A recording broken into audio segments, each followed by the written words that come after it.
Hello and welcome to Get a Shift On, your podcast all about career change and career transition. This week I'm joined by Becky Howie, a previous GP up in Scotland, but has now started her own business called Maldod Lifestyle Limited. Becky, thank you so much for your time. I really appreciate it. And I look forward to hearing about your story. Thank you for having me. Absolute pleasure. We connected on LinkedIn because you posted about your journey of being in the NHS, being a GP, and moving on. For everybody that's listening and watching, can you just tell me where you started and how you got to where you are today? Sure. So I have been a GP in Scotland for 15 years. And I think I started to develop an interest in a sort of branch, a newish branch of medicine called lifestyle medicine, which is becoming bigger, gaining more traction, which is very much the kind of science and evidence behind how we live, our lifestyles, and looking at that to try and prevent disease, treat disease, manage diseases. And I think anybody who works with patients will realize what a massive impact lifestyle has on their health in all sorts of ways. So the sort of things within lifestyle medicine are obviously the obvious ones like nutrition and exercise, but it's also things like sleep, stress management, healthy relationships, avoiding risky substances, which I now include social media as being one of them. But, it's that whole picture of a person, that holistic look, and just how much impact that actually has on their physical health. And so this totally fascinated me. And I suppose I started that journey because we'll go way back. Just after my first child was born, my mum died of breast cancer. And I remember distinctly thinking, I don't know what my genetics hold, but I wonder what I can do to try and put myself in as a good position as possible to not be in a similar situation where my daughter's having her first child and I'm no longer here. So that's, I think, where I started that learning. Well, what is the science behind how we live and how much impact that has on our health? And then you start going down, if you're a lifelong learner, which I think a lot of medical people are, you go down that hole and you before you know it, you've kind of really embedded into it and really interested. So I did a diploma in lifestyle medicine just after the pandemic. And I thought, right, what am I going to do with this? And one thing I definitely couldn't do was use that skill set in 10-minute appointments, because the person's literally walked down the corridor and taken the seat and you're already 2 or 3 minutes in. And to really dig into their entire life history, how they live day by day, and do it properly, and not just, are you eating enough veg? Are you, but really properly understand them as an individual in their life. I just wasn't going to be able to do that in my normal NHS GP practice. So I started to look at what I could do within GP, and I brought in group consultations, which is a way of having more time with patients. So you have 15 patients in a room, all with the same condition, and they learn from each other, and you have more time to sort of do, it's quite an efficient way of working. So I love doing that, and that was really useful. But again, there's only so much of that you can do. Your colleagues are still sitting there doing 10-minute appointments. They're not going to say, sure, go and do these lovely long afternoons with patients. So I got to a stage where I thought, right, if I'm passionate about this and this is a direction I want to go in and I want to move, I sort of feel NHS healthcare at the moment is focused on a population health. It's about big numbers of how we get people through a system. And I wanted to have time for the individual and that individual's health. So that's where my desire to build a business, lifestyle medicine, did a diploma in coaching so that I could learn how to, because it's all very well me telling people this is the things you need to change. If I don't know how to help them make that change, then it's not particularly useful other than being a paper exercise. So I did a coaching diploma, and then I made the decision about a year, maybe 18 months before I left, that I was going to leave the partnership. So it meant giving up a good salary, giving up a good pension. I'm still, I suppose you could argue that I still have a tiny bit of me still sitting in the NHS, in that I will still do some locum work. I'm actually a GP appraiser as well, so I'll still do some NHS GP appraisals. Just because I really enjoy that. And I think, again, I'm constantly meeting burnt out GPs in that setting. And whilst I'm not telling them to leave the NHS, I think I'd lose my job if I tried to do that. It's about helping them just have a bigger picture as to what things they could do to improve their career and maybe to improve their job satisfaction. So just about 3 months ago now, I left my partnership and I am now doing what I would call a portfolio job. So lots of different things. So I do some life, some sort of lifestyle medicine coaching. I do a little bit of NHS GP locuming, but not a lot of that at the moment, although I am going off to a Scottish island to do that. So again, even within the locuming, I'm doing that differently. So we'll talk about that. And then I'm doing some private practice. So my lifestyle medicine, I'm running through an independent clinic that just opened in January. So again, I kind of got alongside them several months before they opened. So I work there. I do a bit of writing for a women's magazine. I've done a little bit of TV work as a kind of medical expert. So yeah, it's very varied. And at the moment, I'm just trying to work out which bits I like the best and whether I'll just continue all of them or whether I'll filter it. We shall see. Certainly sounds like you are very busy, but Yeah, enjoying what you're doing. definitely. Yeah. I think that's And it. I nice to be think so varied. Yeah, and I think that's the secret actually to being busy. I suppose that one of the things that I've noticed is I was building all of this while still doing the partnership. So actually, when I was still a partner and trying to do this, that was very difficult because, you'd be squeezing it into evenings, squeezing it into weekends, feeling like you weren't doing it well. And I'm one of these people that if I'm going to do something, I want to do it to the best of my ability. So to now have more time, I do need to get better though at saying no, because I think that when you start a business, you say yes to everything because you feel like, well, maybe next month there won't be much, but so far every month there's plenty. So I just need to kind of trust the process, but that's a learning sort of, yeah, Absolutely. that's Yeah. I think anyone who started their own business, whatever it is, whatever field, is guilty of saying yes to everything in the hope that something comes in and then everything comes in. And as you say, it's still good. And I think that yeah, comes in time. That comes yeah, in time. definitely. Experience, You've isn't it, got of then, just trust. yeah, of course. And you're right. You just have to trust the process and trust what you're doing. And if you've got that loose plan to move forward and knowing what you want, then it makes it easier to trust that. You talked about when you were running it side by side. So I Yeah, guess you could almost call it that you had a side hustle and that you were yes, building something alongside your day-to-day job. You said you fitted it into evenings. What sort of things were you doing and how were you managing that time? Were you fitting it in during coffee as well? Were you setting time aside of an evening? How did that manage? And obviously you said you have a family as well, so that makes it extra hard. Just talk to me about that a little bit. yeah. I think because I knew that there was an end in sight, having it as a side hustle wasn't too bad. I think if I'd been doing it without having a plan that I was leaving at a particular date, I think it would have been completely overwhelming. Whereas knowing that it was for a season, that I just needed to knuckle down, get through it. Also, the family knew it was for a period of time. So if mum's nipping off to the office at 7 p.m. to coach a client, that's totally fine because eventually mum's going to be around a little bit more, although I'm not sure I am around a little bit more. I'm just around in a different way. I I suppose, completely understand that. yeah, I'm flexible. I think that's the thing. The difference now is instead of me leaving the house at 7:30 in the morning, not getting home till 7 p.m., I'm in the house. I can nip out, pick them up, bring them back home. They're old enough now that they don't need me to be supervising them at all times. I can do the mum taxi. So there's just that little bit of flexibility. And obviously, you develop your diary around the other things you have going on in a particular month. So I just build my diary around what else is going on. I think the danger is that you don't factor in time for yourself and you don't factor in rest. So I'm trying to get better at that. I'm trying to now make weekends much more. But then if somebody asks you to come and do a keynote and it's on a Saturday, you have to do it. So, but then the secret would be to say the Monday is my Saturday and I'm going to take the Monday off. So these are the things I'm starting to learn. So yeah, the side hustle and the partnership was very tiring, but I think because I knew there was an end in sight and there was a big plan and it was part of a big picture, it was okay to sort of do it. But there's nothing worse than getting emails. You're sitting in your practice, busy, because everybody knows general practice is really busy.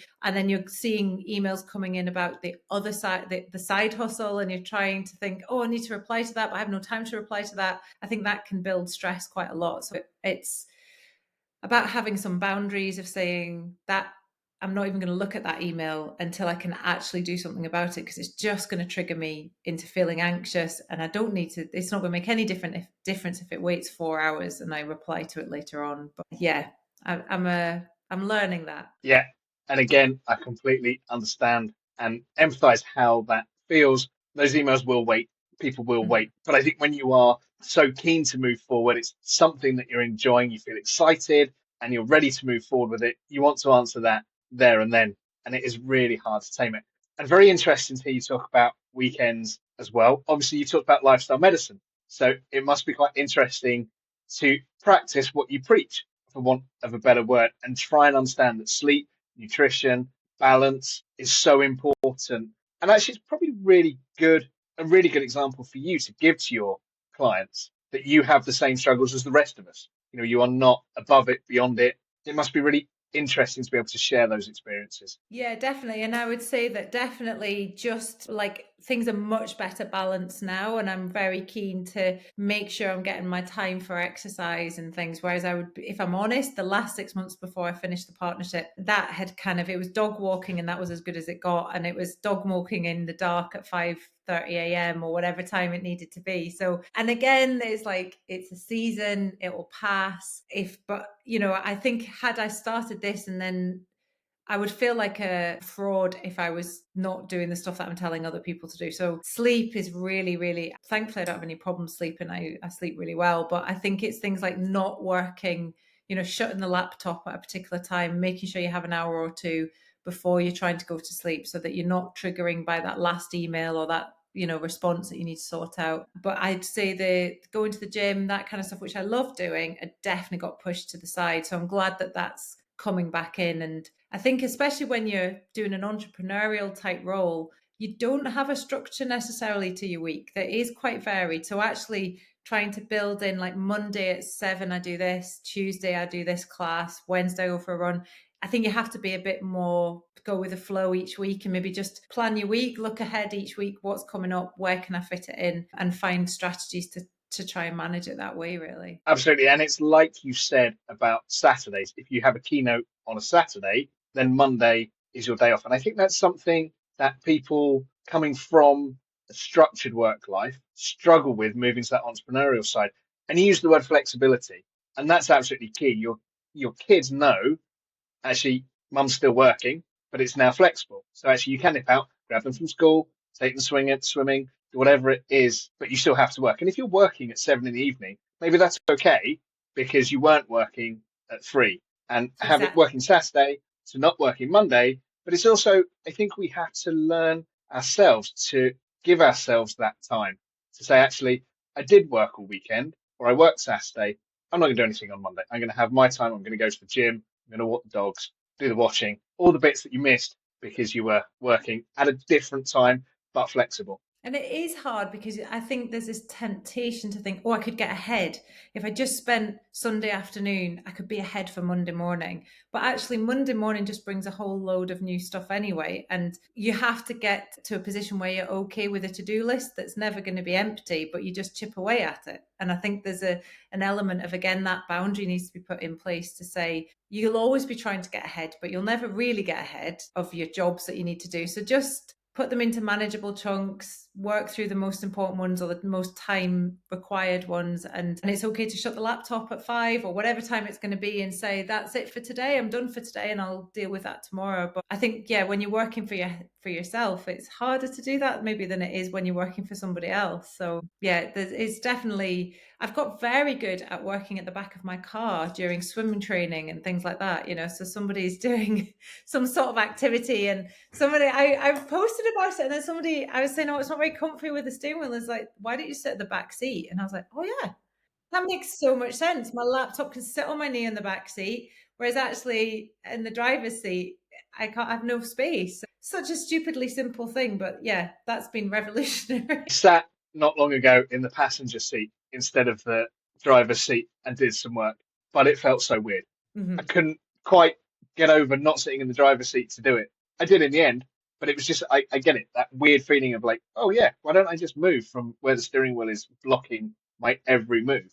Yeah. And you have to capture those moments and make the most of it. And as you said as well, your children are a little bit older. So are they, maybe as bothered that mum isn't necessarily watching every single moment of X. My son plays rugby and I love to watch him, but he knows that I might as well be in the car or, dare I say, sometimes having a pint in the bar because it's just, that's a bit of me time as well as for him. And he's not that bothered. Yeah. I want to go back to thoughts of leaving the NHS? And I know you said in the original post where we connected that you were not unhappy with your colleagues, you were not unhappy with the NHS per se.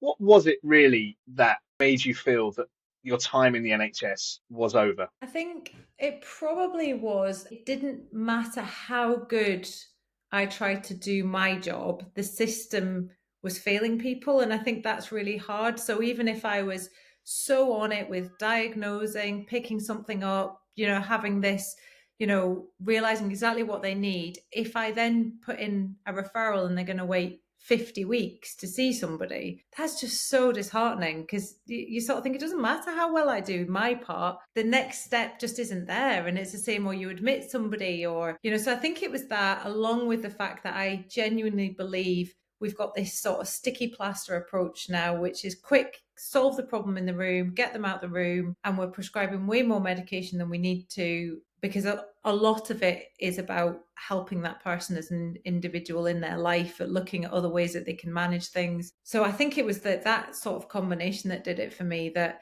the system just isn't working for anybody anymore. And even when I'm back, like I was back there this morning helping the practice out, and you sort of see people with various conditions and you're trying to get them seen urgently, and even an urgent appointment is 40 weeks, 40 weeks, and you're just like, it's just craziness. And it's not getting any better. And yes, I could sit there and keep waiting for it to get better. And I have guilt, like I do feel really guilty about leaving. I think there's this element of, you feel like you're jumping from a sinking ship. But then I also think patients have, or people, shall we say, have the right to be able to access good quality care privately or within the NHS. And I'm happy to be somebody who provides good quality care privately. Often patients would say to me, well, where could I go to get seen privately? And I think, well, actually, there's not a lot of that around here. Maybe I could be that person for you. So I think, yeah, managing the guilt has been hard, but actually realizing that a lot of the people I'm seeing privately are coming because they can't get the service in the NHS. So actually what I want to offer them is a really good quality of what they're now paying for effectively. I think it's so sad to hear that. I know it from my own experience, but I think it's always sad when I hear people talk about it, because the NHS is such an institution and we are so very lucky to have it. And at the point of care, and especially emergency care, for the most part, I think it is fantastic. And we are very lucky that we can tip up to hospital, not have to pay a bill, not have to worry about insurance. And I hope that that never changes. But I think when you talk about having to wait 40, 50 weeks for a simple referral, there is a fundamental issue that the system is broken. There is no easy plaster actually for it at all. And I can see how frustrating it must be for medics like yourself who have trained so hard, worked so long with the best intentions, to then have to be stuck in a service that isn't providing that good quality care. Absolutely. And I do think post-pandemic, the workforce is exhausted. Everybody's got their boundaries up. Everybody's in silos of protecting their own boundaries. And so, somebody has it's not a cardiac problem. It's but that's not my job to sort that out. That's a gastric problem. Or that's not my job to sort that out, because that I don't special. And it's almost, the body doesn't behave in systems of just, I'm just going to be our bodies are totally intertwined with each other. So when everybody's just then protecting their silo because they're overworked and exhausted and have no interest in seeing the person as a whole person, you end up with people under 7 different specialists with nobody wanting to actually just take that responsibility for that person. And yeah, that has developed. And I think there's everybody is, what's the word I'm trying to say? Everybody seems angry in the system as well. Like, so you speak to colleagues, everybody's frustrated and angry, and they're all working, everybody's working incredibly hard, but thinks everybody else isn't, and that they're the only department that's working really hard. And so there's all this kind of like political problems between departments and health boards, and oh my goodness, it's sad to see it, but it's what happens when humans are exhausted and tired. And I guess you don't see an end to it either, as for the system, not for you. No, I don't. I mean, I can't see, I think because people have become so jaded, the amount of effort even to get the workforce back to feeling that optimistic would be huge. So it's not just throw money at it, because throwing money at it, well, we've done that loads of times over the years, and it doesn't really help. We still have staff leaving, at the coal face, it still feels the same. So it's like, how do you change the mindset of the people? How do you, bring back hope? And I don't know how you do that, without a complete system overhaul. And I think the problem is, whilst the NHS remains within political wrangling, it's never going to get sorted out. I think if it could become, well, it wouldn't be bipartisan, would it? It'd be like tri or quad partisan. All, it's totally taken out politics. Every single party had their say, and there was no, that you couldn't use it as a polling option. It had to be, so we could have 10-year plans and 20-year plans, but we don't. We have at best maybe 4-year plans, but then, so I think that's what I would like to see happen, but I don't see that happening anytime soon. That longevity, long-term planning just doesn't seem to happen at all. And I think that's a countrywide, system-wide issue, actually. I think healthcare, education, the public sector as a whole, I think suffers from the same.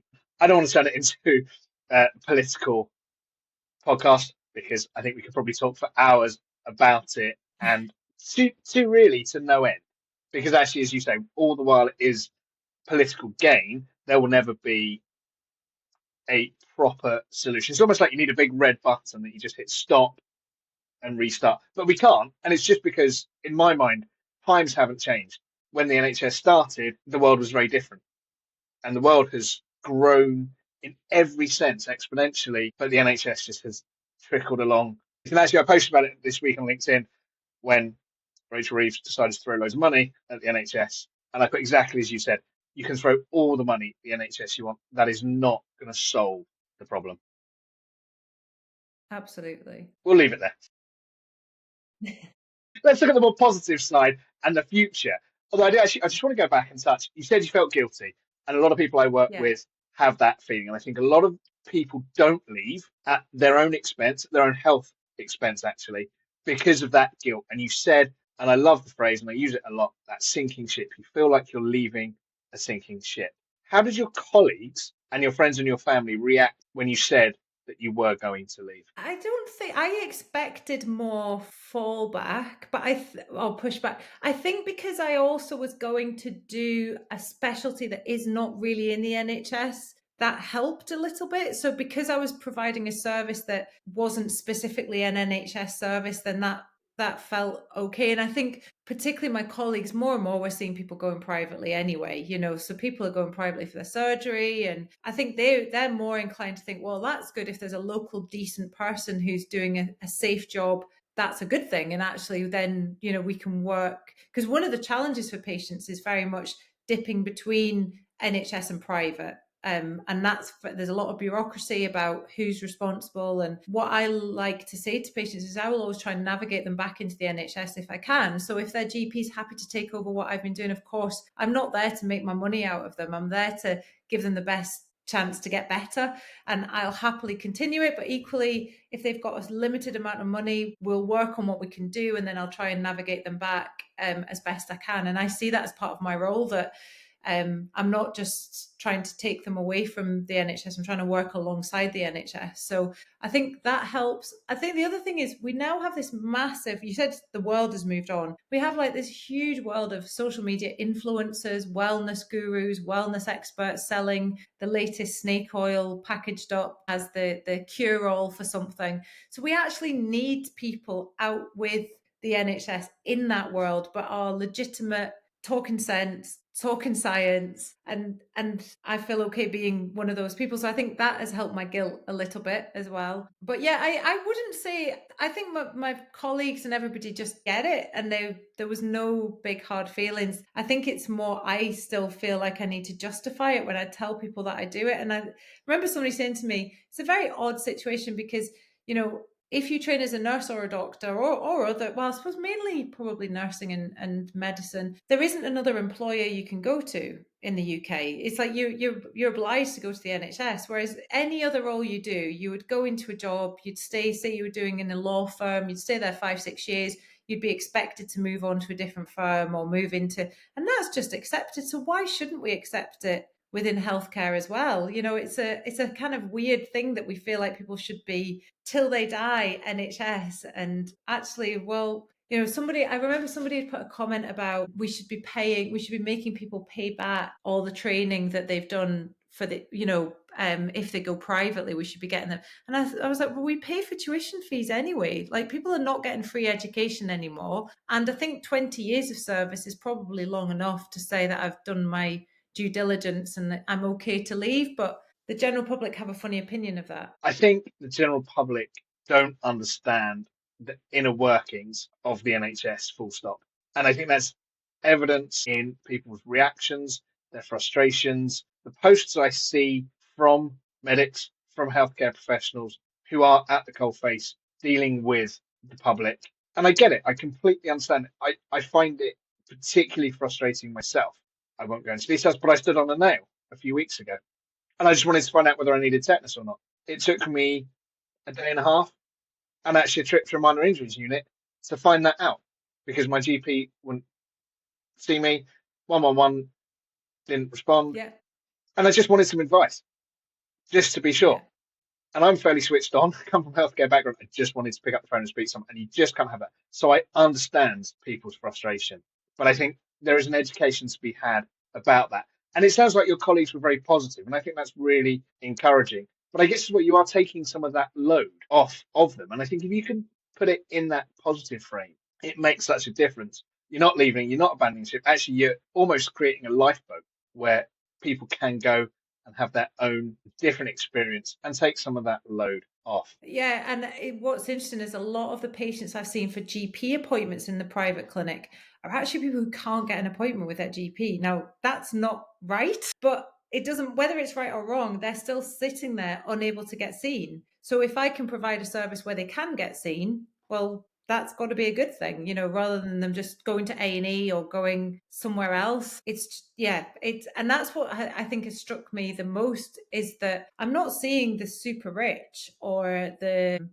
kind of lots of private insurance or anything. I'm genuinely seeing just normal people who either can't get an appointment, don't want to wait, can't do the 8 a.m. phone call, and they just want and it's to them, it's worth it. It's worth the money to see somebody, have some extra time with somebody, potentially, if I've got a skill set that their GP doesn't have, to use that. And that just seems to work quite well for them. And again, I think we have a very archaic view about what the NHS should provide. But if people can spend for a private session, whatever that is, and they need to be able to get themselves better, then absolutely, I think they should be able to. And people like you providing that service are invaluable to it. Just want to go back. You touched on social media. You talked about it before we started recording, and you touched on it since about it being an issue and part of the lifestyle medicine. Explain to me a little bit more about your thoughts and feelings on social media and the dangers, I guess, and the problems that's causing everybody. Yeah. I mean, I suppose there's two ways to look at it. There's one as a business and your own social media account as a business.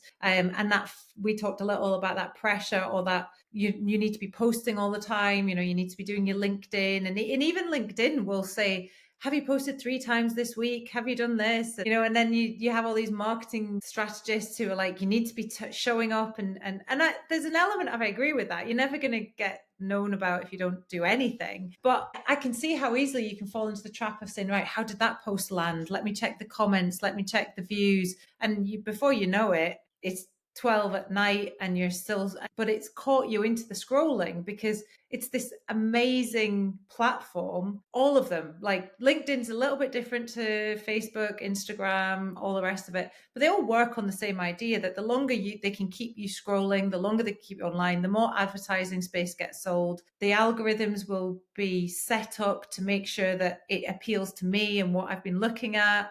And it's a really clever way of I remember when Facebook used to come to the end. Do you remember you'd scroll and then eventually say you're all caught up for now, and it would finish?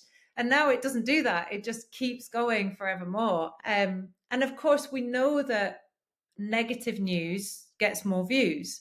Not only are you stuck scrolling, but you're also filling your brain with really negative information that's having a knock-on effect to your stress levels. You know, we've got some crazy stuff going on in the world in the news just now, really scary stuff. But if we're filling our brain with that, and I'm not saying we shouldn't be aware of what's going on in the world, but we need to put it into parameters where we control how often we're exposing our brains to that kind of stress response, really, you know, because you can't do anything about a war at the other side of the world. And yes, you need to know it exists. It's constant streaming of, or even an aeroplane that's crashed into a building, looking at the images, looking at the pictures. You sort of think, what am I doing? It's not good news. It's never like positive, here's an amazing, lovely story about something wonderful that's happened. And yeah, so I think it's not just our teenagers that are suffering. I think it's us as adults as well. And we need to just see it for what it really is. Chris Evans was talking about it on the radio this morning, actually. They were talking about giving up mobile phones as a whole. And he was saying something along the lines of, you know, we've got adults telling children to get off their phones when they're stuck on their phones. You know, he said it's like trying to teach them to stop drinking alcohol while you drink a glass of wine, or, you know, down a pint in the pub. And it's absolutely true. And I've got young children. My eldest is 14 down to 9, and they have phones, and we try and control it as much as we can. But I can see how hard it is for them to step away from it. I find it hard enough myself to check. Even LinkedIn, I'll post something and think, oh, how did that do? And then I'll just check, you know. And then you get into that cycle of, why hasn't it worked? What do I need to do? How can I do better? And because we have to grow a business, because we are growing a business, and that is fundamentally, if you want people to buy your product, you have to sell yourself in some form and market yourself in some form. But it's how we do that and how we do it effectively without affecting our health. And I'm sure you are seeing more and more of that across the ages, I would imagine. Definitely. Yeah, definitely. And just I see an awful lot of health anxiety through TikTok videos that people are absolutely convinced that they have this disease or that disease. And I understand why people are making awareness videos because of their personal experience. But their personal experience usually is quite rare. But you've got a 14-year-old like scrolling. And I mean, I've had people that have convinced one week that they've got, you know, hepatitis, the next week they've got monkeypox, the next week. And genuinely, and the problem is that a lot of these videos are also like, I went to the doctor 16 times before they picked it up. So of course, when you say, no, look, you're okay, this isn't, they don't believe you because they're like, they've seen it on, you know, social media. So I do think if we want to get strategic within the NHS, we need to be on social media. We need to have, you know, we need to be in that world but there's no, we'll not go back to the NHS, but I think we need to be there. We need to be where the people are, and that's where the people are. And part of that is about, you know, talking about the boundaries and talking about how important it is to take your time off. I took off all notifications on my phone. So there's no WhatsApp notifications, nothing. And I can tell you, I never miss a message, even though it doesn't tell me there's a message there, because it's constant picking up. It's just habit. I just pick it up all the time. So I've never there's never been a WhatsApp message that I've not seen within, unless I'm away doing something. But, you know, I don't even need a notification because I am so reflex of picking it up. And that's so depressing. It's bad, isn't it? And again, actually, Chris Evans, they were talking about this morning, and related to health, it's like having a pager. It's like having that bleeper.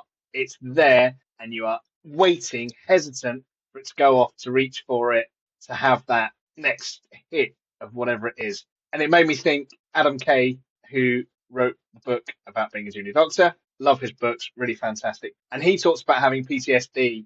And I think he went to Pizza Express, something, a pizza restaurant, and they had buzzy table things. And he said it gave him PTSD because it was like his pager going off for the next, you know, his bleep for the next emergency on the ward. And you think, yeah, absolutely. And we are in that situation where it's there constantly. And I don't know, I'm sure there will be an end to it at some point. But in the meantime, I think. Sorry, carry on. Sorry, I interrupted. No, carry on. I think the next gen are getting wise to it. I think, you know, my children's children probably will be like, this is the new smoking. They'll be like, what on earth were you all thinking? Why were you doing that? Have you ever come across the book Stolen Focus by Johann Hari? No. Really good book. So it's aimed on this idea that our brains can't multitask like we think they can. And this rise of ADHD, or at least people believing they've got ADHD, their lack of ability to focus, that a lot of it is because we are constantly flipping from email to our task, to our phone, to our email, to our task. And actually, the minutes it takes, it might take you 10 seconds to quickly look at your phone, but it takes several minutes for your brain to be able to get back to the task you were doing. before you left it. And the idea that we'd never just stand in a queue anymore, we never just look at the leaves, look at the scenery. If you stand outside the playground, every adult's got their phone out. Nobody just is at peace and isn't constantly stimulating their brain. So I do think we're going to find that this is causing us so much havoc, and hopefully we'll get wiser to it. But yeah, in the meantime, I'm trying my best. But I definitely notice that if I'm feeling a bit sort of fed up, I'll use it more. I'll find myself scrolling much more when I'm not in a good place. Whereas I think when I'm probably feeling a bit more upbeat, I probably do use it a bit less. So I feel exactly the same. There are days where I think, oh, I just feel really fed up. Right, I'll just look at this. But to your point, I'll skip between TikTok, Instagram, LinkedIn, and I don't concentrate on any of them. If I'm honest, I will just flick, flick, flick, flick, doom scrolling, as I say, just flicking between, looking for the next hit of whatever it happens to be. And I'm not in a particularly unhappy place, but yeah, I just want that next dopamine hit just to kind of carry me through. And it's interesting because I have read quite a bit and heard quite a bit on various podcasts.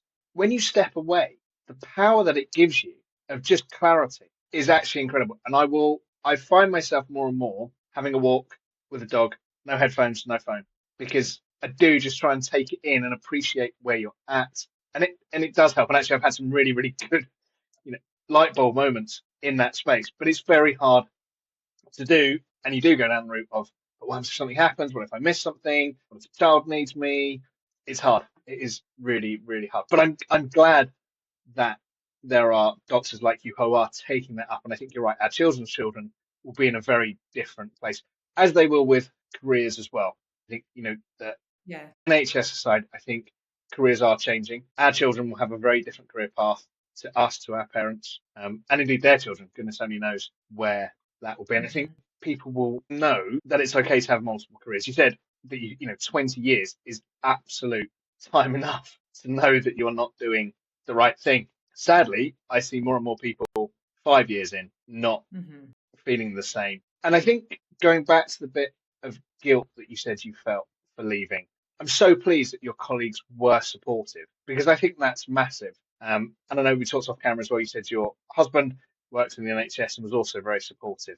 And I think having that support makes such a big difference. Who was the best support for you, and who gave you, I guess, the permission to be able to make that change? Or was it all you? I think it was. So the funny thing was, I went to a conference. So it was a lifestyle medicine conference, and I ended up chatting to somebody in the toilet, as you do. Ended up sitting with them and their friends for a few hours, and then we missed the rest of the conference. And we spent a whole afternoon discussing how miserable we were in our current roles. And I came away from that conference thinking, life's too short to sit like this. So I think that so you know how you have those light bulb moments, as you said, that are just real. That was definitely the starting point of, if I don't do this now, I'm never going to do it. Like, I could talk about it for year after year after year, but if I don't take action, and it doesn't need to be, that whole saying of, perfect is at the expense of good, all of that, like, just start something, just get the ball rolling.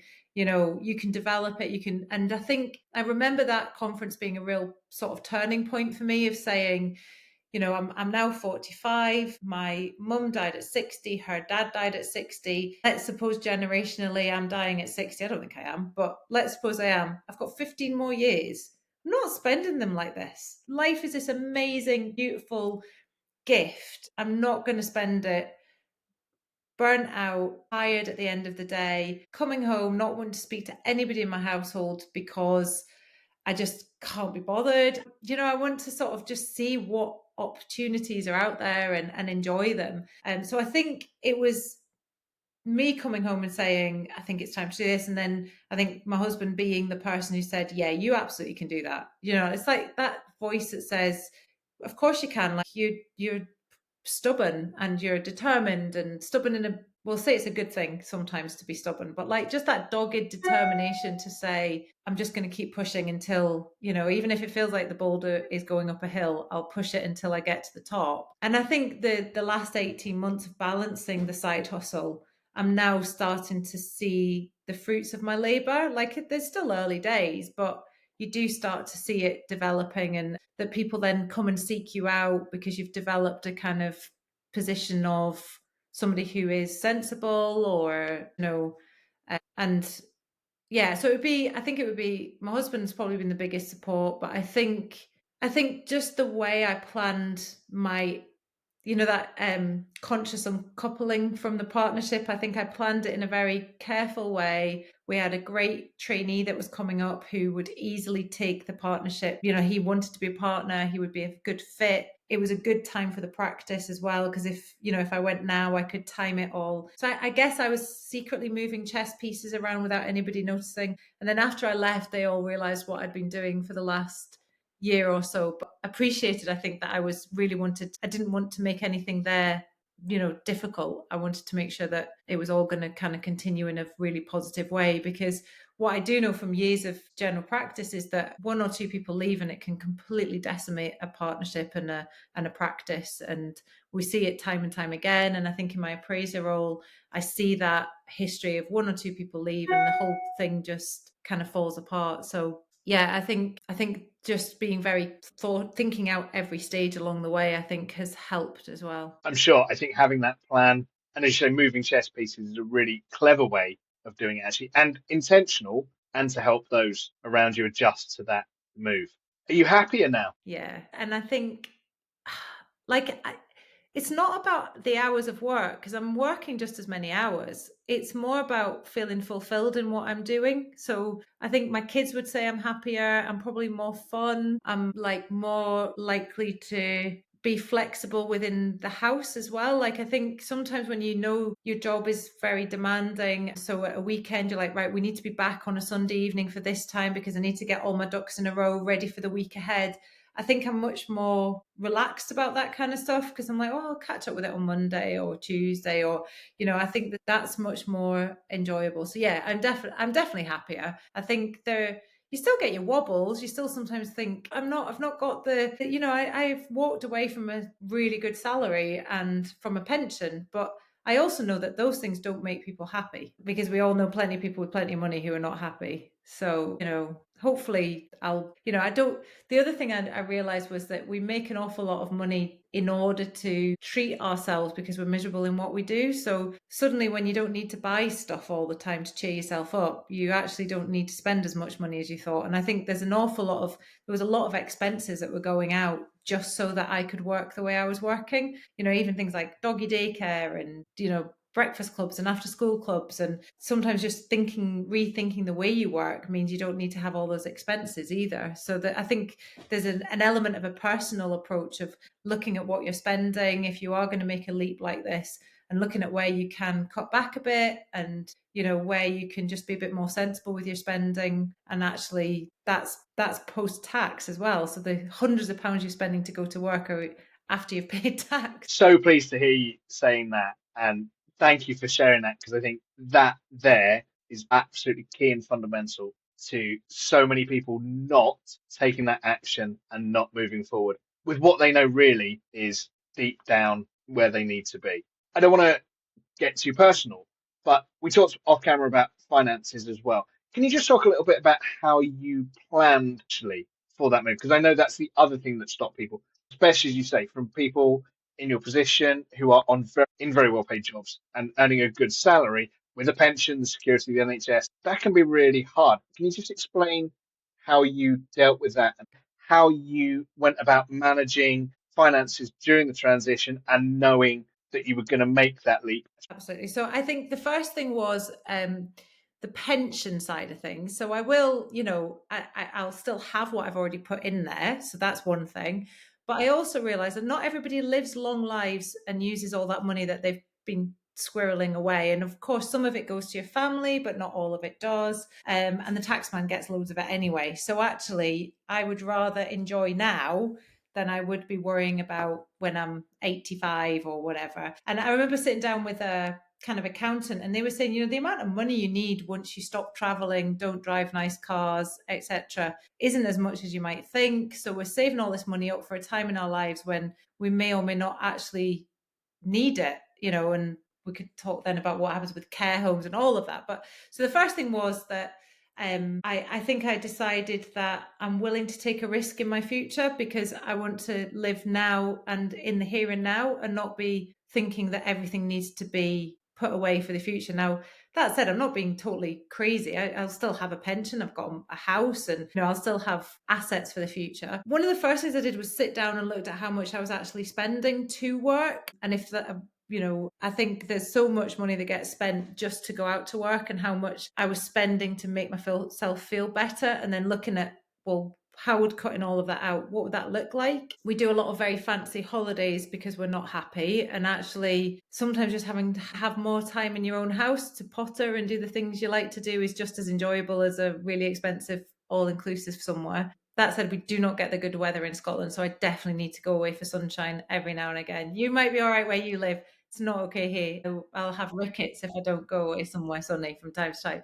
But then the other thing was I got very smart about saving up a buffer. So I created a 6-month buffer of what is the bare minimum I need to have between my husband and I's income. What is the bare minimum I need to have in each month to pay the bills? And how could I get to a position where I've got that in a bank so that I've got 6 months worth of buffer, and that gives me 6 months to go for it properly. And if it doesn't work, I'm going back to the NHS. Do you know? So I'm like, it's just having that kind of, and so far I've not even touched the buffer yet. The money's just coming, like not loads of it, nowhere near what I was making before, but enough to make that bottom line of what I know I need for us to continue living in our house, driving our car. Yes, okay, we're not going, actually this summer our school holiday involves me locuming on a Scottish island, so I'm doing like a working holiday, but that's sort of fun. And yeah, we've been skiing and we'll do other holidays later in the year, but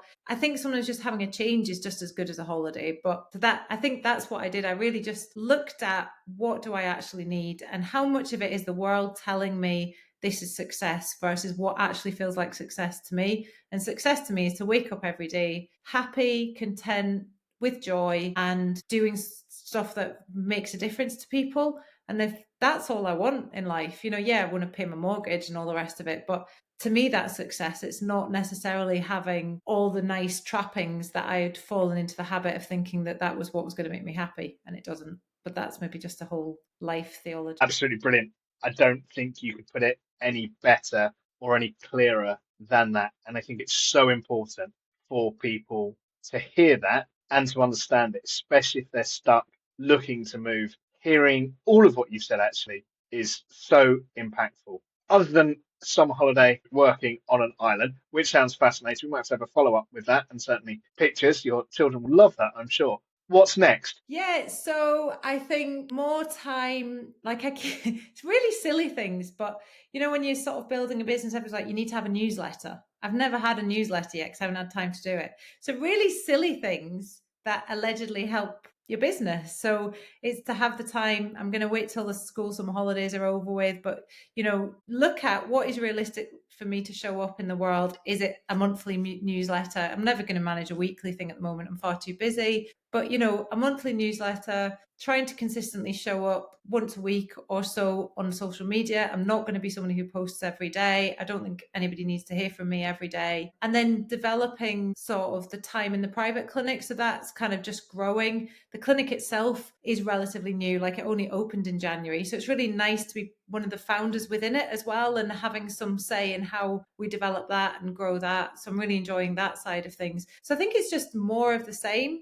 See what kind of comes. I keep my eye out for interesting little side projects that align with what I'm trying to do. Sometimes even within the NHS, there can be little projects that are like a year long, doing well-being or doing, so I keep my eye out for that kind of thing. I think I'm 3 months. I think keep doing what I'm doing and then it's too soon to make big assessments yet. Yeah, it's not too far down the line, but you're clearly doing a great job.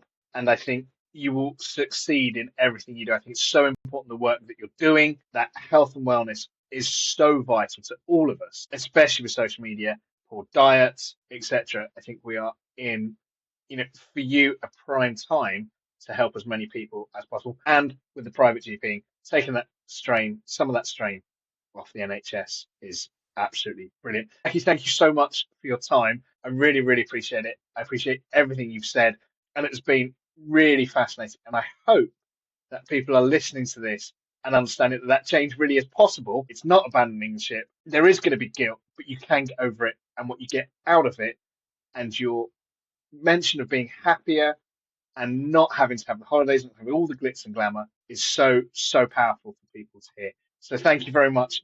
I wish you all the very best for everything you do over the coming months. And as I say, I look forward to hearing all about this island work. Thank you so much, Dave. It was lovely to meet you as well. Thanks, Becky. Thank you.